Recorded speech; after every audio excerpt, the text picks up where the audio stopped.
Olá, amigos. Aqui é a psicóloga Flávia Krenhofer.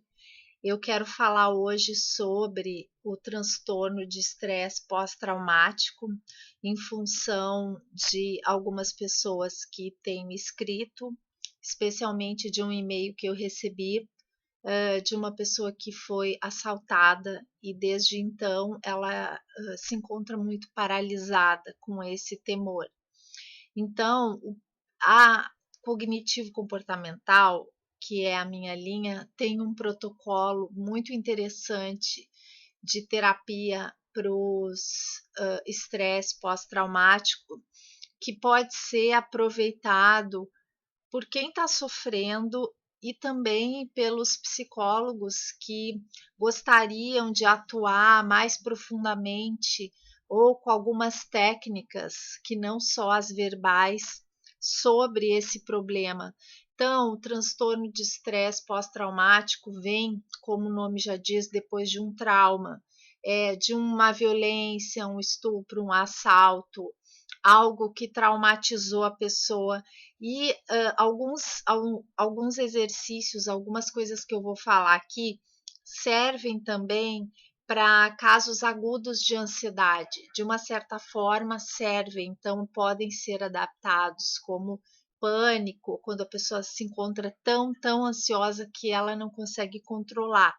Então, uma coisa importantíssima a falar sobre algo que a gente teme muito.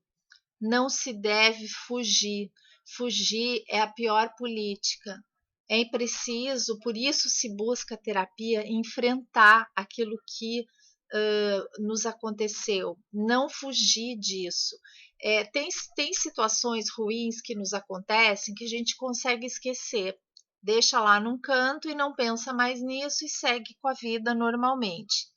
Então, eu não estou falando tanto para essas pessoas que conseguem lidar com isso, porque coisas desagradáveis, situações desagradáveis nos acontecem algumas vezes na vida, ninguém escapa disso. Mas no transtorno, por exemplo, no estresse pós-traumático, após uma situação violenta ou desagradável ou intensamente difícil para uma pessoa, é importante alguns fatores. Um deles é que assim, a pessoa entenda como funciona o organismo dela. Então, o terapeuta ele vai explicar sobre a fisiologia do medo. É bem interessante que o cliente saiba o que acontece no cérebro dele, por que ele entra em pânico.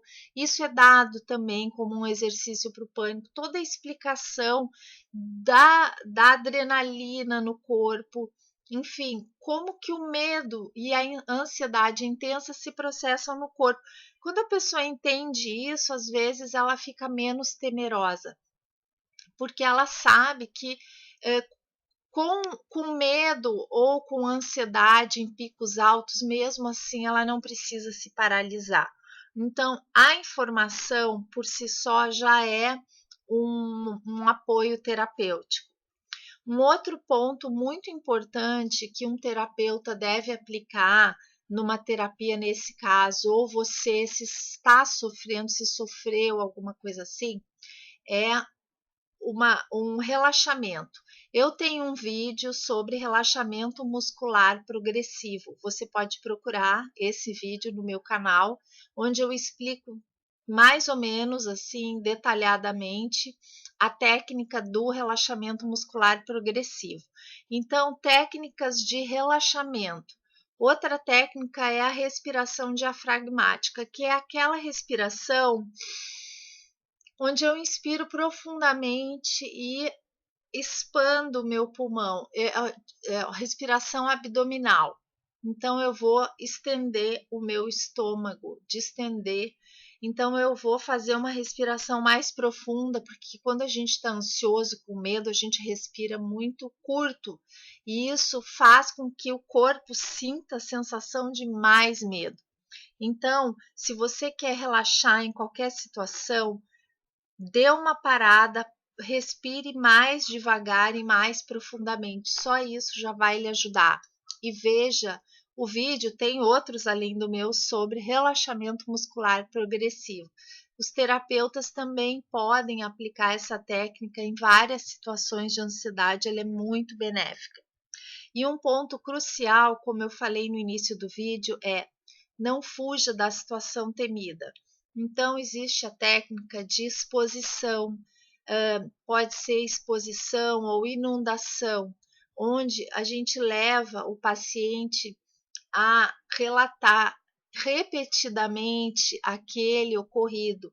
Nessa situação, muitas vezes uma pessoa, ela fala assim, ela pergunta, poxa, mas isso não é ficar chamando aquele trauma, aquela coisa ruim que aconteceu, eu vou ficar repetindo aquela coisa ruim? Não, nesse caso não, porque aquilo já está paralisando a pessoa. Então, quando ela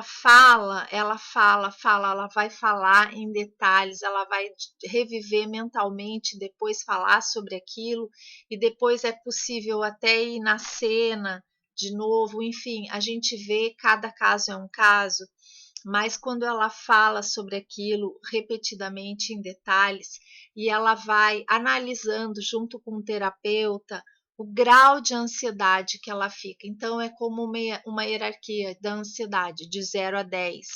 Como a pessoa fica cada vez que ela pensa naquilo, ela traz aquilo para a visualização dela, ela revive a cena porque inconscientemente ela já está revivendo essa cena, no medo. Então, ela fica tentando evitar, mas aquilo lá está já rodeando ela sem parar. Então, ela cria subprodutos, outros medos associados, medos inexistentes, situações temidas inexistentes que tiveram origem naquela situação.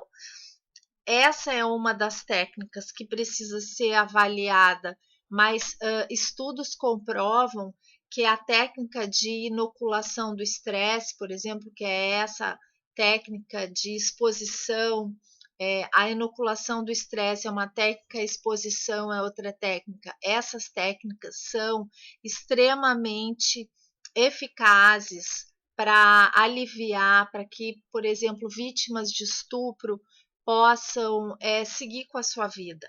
Então, o que eu quero reforçar aqui é que você não fuja dessa situação ruim que lhe ocorreu. Se muito difícil, muitas vezes, a pessoa enfrentar isso sozinha. Então, ela deve buscar um apoio terapêutico mesmo para fazer esses exercícios e de uma forma segura, de uma forma que ela realmente vá obtendo um alívio a cada sessão, né? E essas técnicas que eu estou falando aqui, elas podem ser encontradas num excelente livro de terapia cognitivo-comportamental para vários transtornos, que é do Caballo. Eu escrevo aí embaixo. Para o leigo, é um livro difícil, porque ele é bem técnico e é um livro muito grosso e é caro também, né? Para os padrões habituais de livro, é um livro caro, técnico para terapia, mas é um livro extremamente eficiente, é um livro excelente, é um dos livros de cabeceira da terapia cognitivo-comportamental. Para os terapeutas, psicólogos, eu recomendaria, mesmo que você seja de outra linha, se você está enfrentando, está com casos de depressão, pânico, fobia, toque, estresse traumático, que você, se puder, adquira esse livro do Caballo, estude algumas das técnicas que são muito boas. Tá, pessoal? Então, espero ter dado uma contribuição para vocês e até um próximo vídeo. Muito obrigada pela atenção.